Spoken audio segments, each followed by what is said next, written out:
Queridos irmãos, uma boa noite a todos. Que a paz de Cristo esteja conosco. Nesta noite, dando sequência à leitura do Evangelho, coube-nos a leitura e a reflexão do capítulo 24. Não vades aos gentios, itens 8, 9 e 10.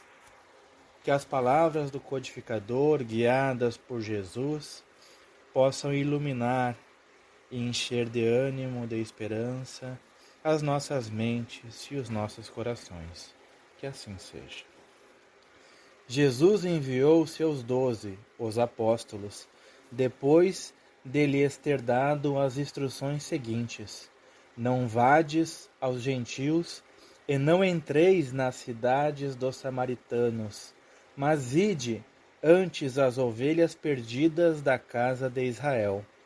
E nos lugares para onde fordes, pregai, dizendo que o reino dos céus está próximo. Isto está em São Mateus, capítulo 10, versículos 5, 6 e 7.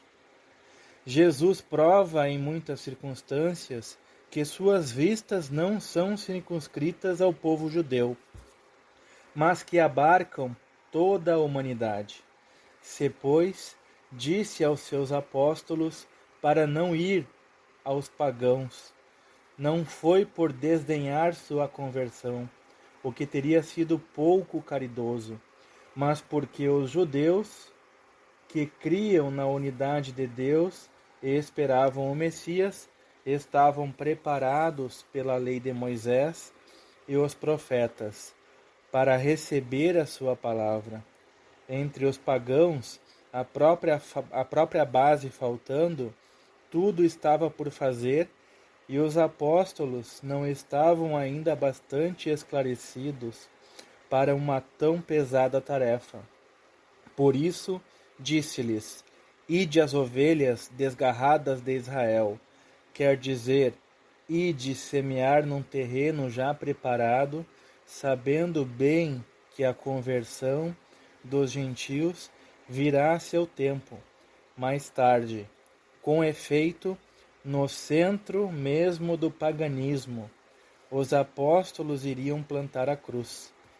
Essas palavras podem se aplicar aos adeptos e aos pregadores do Espiritismo. Os incrédulos sistemáticos, os escarnecedores obstinados, os adversários interessados, são para eles o que eram os gentios para os apóstolos.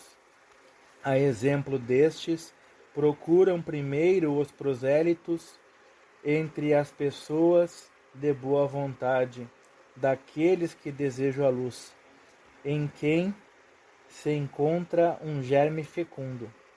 E o número deles é grande, sem perder seu tempo com aqueles que se recusam ver e ouvir, e se obstinam tanto mais pelo orgulho, quanto se parece ligar mais a valor a sua conversão. Mais vale abrir os olhos a 100 cegos que desejam ver claramente, do que a um único que se compraz na obscuridade, porque é aumentar o número dos que sustentam a causa em maior proporção. Deixar os outros tranquilos não é indiferença, mas uma boa política.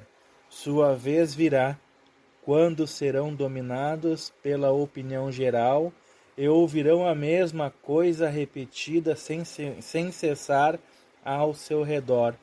Então, quererão aceitar a ideia voluntariamente e por si só, e por si mesmos, e não sob a pressão de um indivíduo.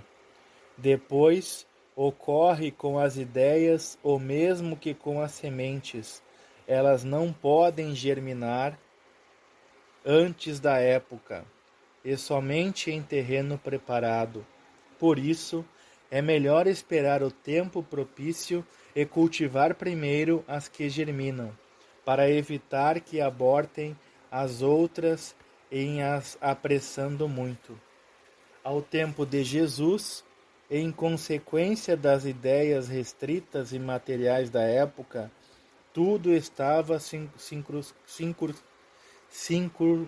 circunscrito e localizado. A casa de Israel era um pequeno povo. Os gentios eram pequenos povos circundantes. Hoje, as ideias se universalizam e se espiritualizam. A luz nova não é privilégio de nenhuma nação. Para ela, não existem mais barreiras. Tem seu foco por toda a parte e todos os homens são irmãos.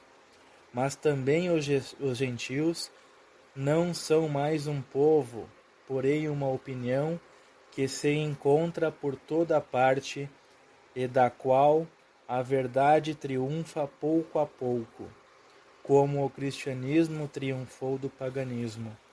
Não é mais com as armas de guerra que são combatidos, mas com o poder da ideia.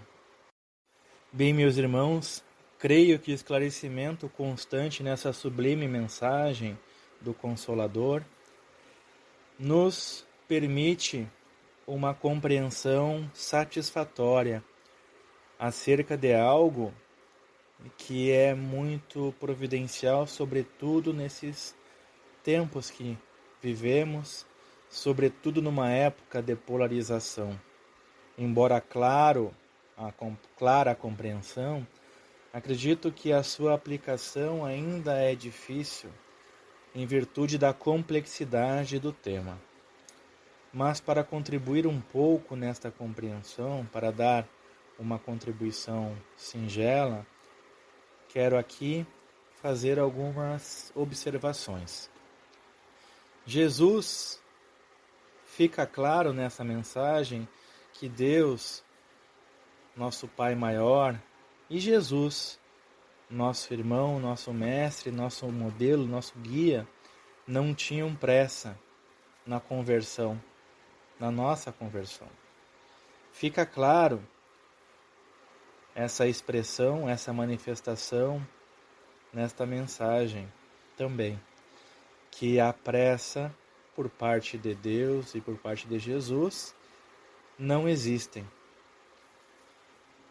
E que eles, por sua vez, respeitam as individualidades de cada um de nós. Fica claro, então, que Deus não violenta um filho sequer. Nesse texto, também fica evidente o apelo de Jesus àqueles que estão mais suscetíveis à conversão, respeitando, claro, as capacidades intelectuais e morais da época. Vale destacar ainda que Moisés, na condição de precursor do cristianismo, junto com vários profetas e demais espíritos ilustres que tiveram sua passagem enquanto encarnados antes da vinda de Jesus, preparando o terreno para a vinda do Mestre. Então, o povo judeu, como descrito, era o povo na qual os apóstolos deviam concentrar a sua palavra. E para facilitar um pouco mais a compreensão dessa sublime mensagem, quero trazer aqui, meus irmãos, um comentário do nosso codificador Allan Kardec, lá na questão 917 do Livro dos Espíritos, onde o codificador inquiriu aos benfeitores a seguinte pergunta: qual é o meio de se destruir o egoísmo? E, abaixo da resposta dos benfeitores, no rodapé, o codificador escreveu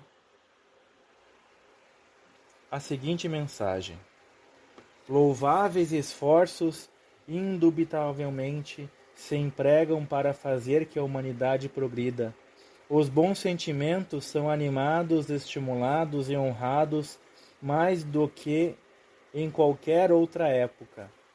Entretanto, o egoísmo, verme roedor, continua a ser a chaga social. É um mal real que se alastra por todo o mundo e do qual cada homem é mais ou menos vítima. Cumpre sempre, pois, combatê-lo como se combate uma enfermidade epidêmica. Para isso, deve-se proceder como procedem os médicos, ir à origem do mal. Procurem-se em todas as partes do egoísmo social, da família aos povos, da choupana ao palácio, todas as causas, todas as influências que, ostensiva ou ocultamente, excitam, alimentam e desenvolvem o sentimento do egoísmo. Conhecidas as causas, o remédio se apresentará por si mesmo. Só restará então destruí-las, se não totalmente de uma só vez, ao menos parcialmente, e ao veneno pouco a pouco será eliminado. Poderá ser longa a cura, porque numerosas são as causas, mas não é impossível.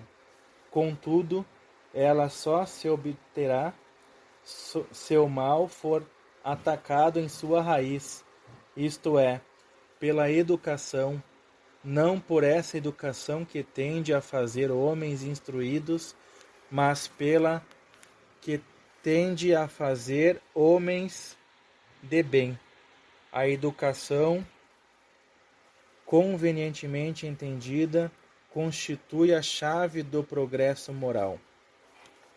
Bem, meus irmãos, agradecendo mais uma vez por esta oportunidade sublime, vamos, neste instante, serenando nossas mentes, os nossos corações, elevando nossos pensamentos sinceros ao alto, a Deus, a Jesus, a essa falange de amigos que nos assistem, que nos conduzem ao melhor caminho, a nossa família espiritual, que intercede por nós, nas nossas dificuldades, nos nossos anseios. Vamos agora doar um pouquinho do nosso tempo, fazer um pouco de caridade, intercedendo por aqueles irmãos necessitados, seja do corpo físico, seja do corpo mental, do campo mental, ou seja, no campo espiritual. Que todas as necessidades que sejam úteis ao progresso, ao aperfeiçoamento de cada irmão, possam ser atendidas por Deus nosso Pai. Que Jesus, nosso Mestre, possa nos sustentar, possa nos guiar, nos dar todo o amparo, a proteção, o fortalecimento e, em especial, o esclarecimento, aquele que ilumina o nosso caminho, que nos serve como bússola. Pedimos ainda que em nossos lares as nossas águas possam ser magnetizadas, que nós recebamos o remédio necessário para nosso reequilíbrio, para o nosso restabelecimento, e que nossos lares possam ser harmonizados e fortalecidos, que todas as negatividades sejam removidas e que permaneçam apenas aqueles fluidos, aqueles pensamentos, aqueles fragmentos conectados à proposta do bem, conectados aos planos mais altos, de acordo com a necessidade e o merecimento de cada um de nós. Mais uma vez, uma boa noite a todos. Que a paz, o amor de Cristo estejam na presença de todos nós, hoje e sempre. E que assim seja.